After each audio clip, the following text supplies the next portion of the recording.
There is a reason your soul has been restless.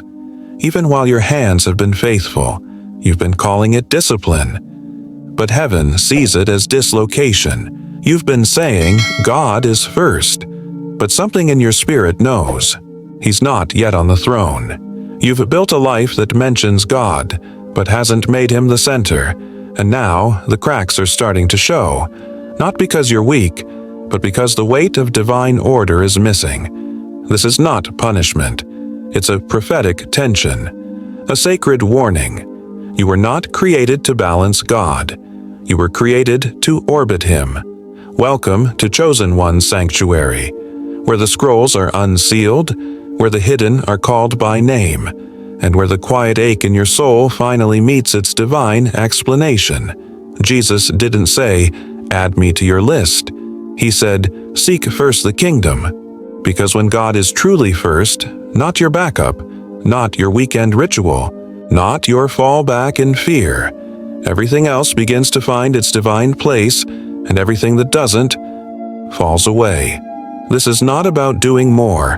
It's about reordering everything.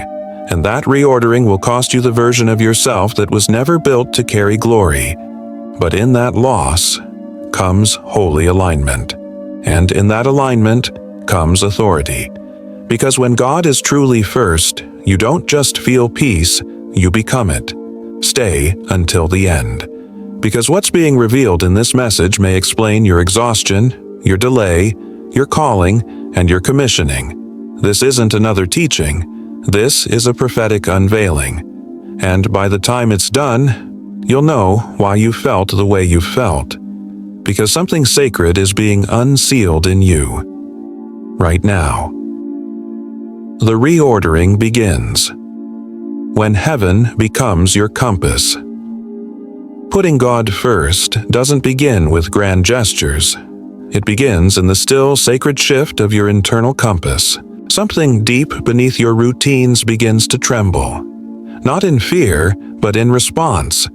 As if your soul recognizes it's facing the right direction for the first time in years. You wake up to the reality that you've been inviting God into a life He was meant to design, not decorate. This is where peace begins to whisper. Not the peace of everything being easy, but the peace of everything being in order. What you used to chase now feels hollow. What you used to ignore now demands reverence. The calendar bends. The conversations shift.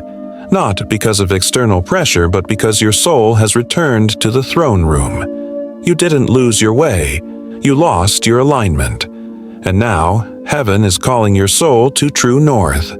David didn't become a man after God's heart because he prayed louder than others. He became it because in the field and in the palace, God was always first.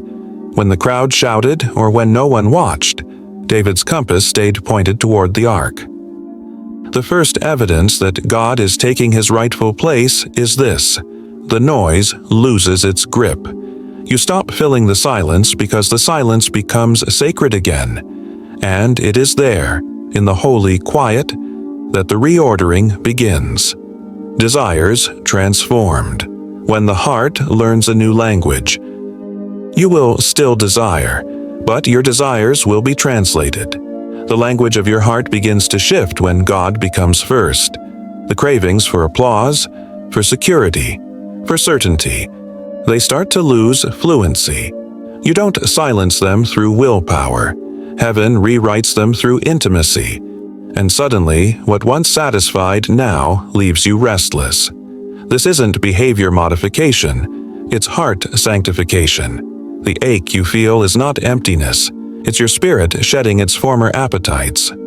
Look at Moses, raised in Pharaoh's house, trained in power, clothed in influence, but something deeper pulled him away from the palace and toward the wilderness. Why? Because his desires were being realigned to heaven's burden. Earthly thrones no longer tempted him. The burning bush called louder. You'll start praying differently. Less about fixing the situation, more about aligning with God's will. You'll ask not, "Give me what I want," but "Make me want what you give." And when that happens, your joy becomes quieter, but deeper. Your contentment less flashy, but rooted. Your soul starts breathing in rhythm with heaven.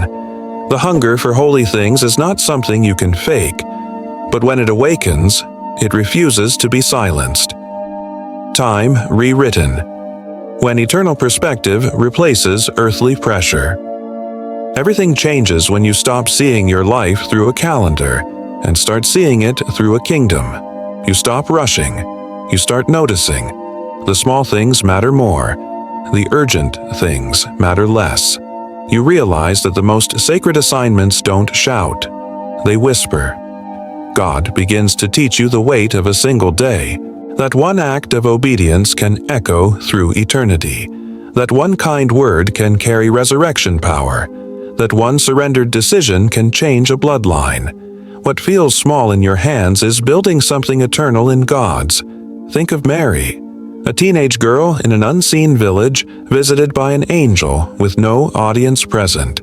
She said yes in private, and eternity opened through her womb. This is how God works. The eternal always begins in hidden places.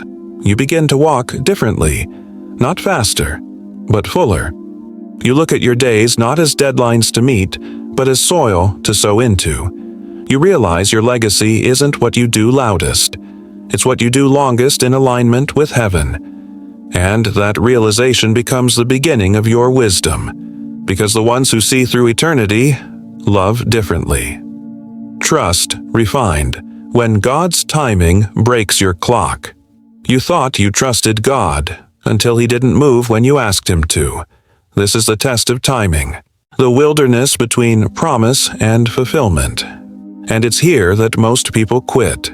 Not because they stopped believing in God, but because they couldn't understand His pace. But delay is not distance, it's design. You weren't being punished, you were being prepared to carry what you prayed for.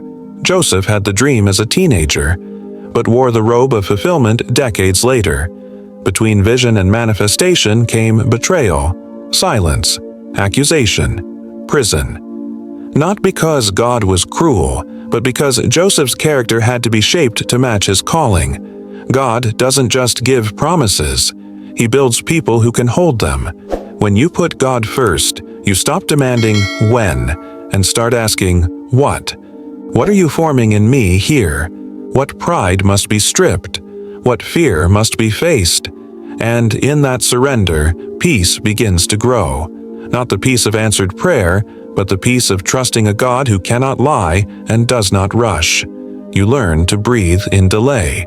You learn to worship in the waiting. And most of all, you learn to walk without a timeline, but with unwavering trust. Peace overflowing. When you become a vessel, not just a receiver. There is a kind of peace that doesn't come from circumstances. It comes from order. When God is first, peace doesn't just visit you. It takes up residence in you. And from that residence, it begins to radiate. First in your thoughts, then in your responses, then in your relationships. This peace is not passive. It's powerful. You are not called to chase peace. You were called to carry it into places that have never seen it.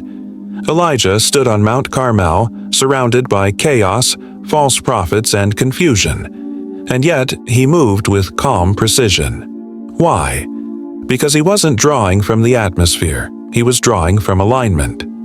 This is what happens when God becomes your source. You don't walk into rooms needing energy. You bring it.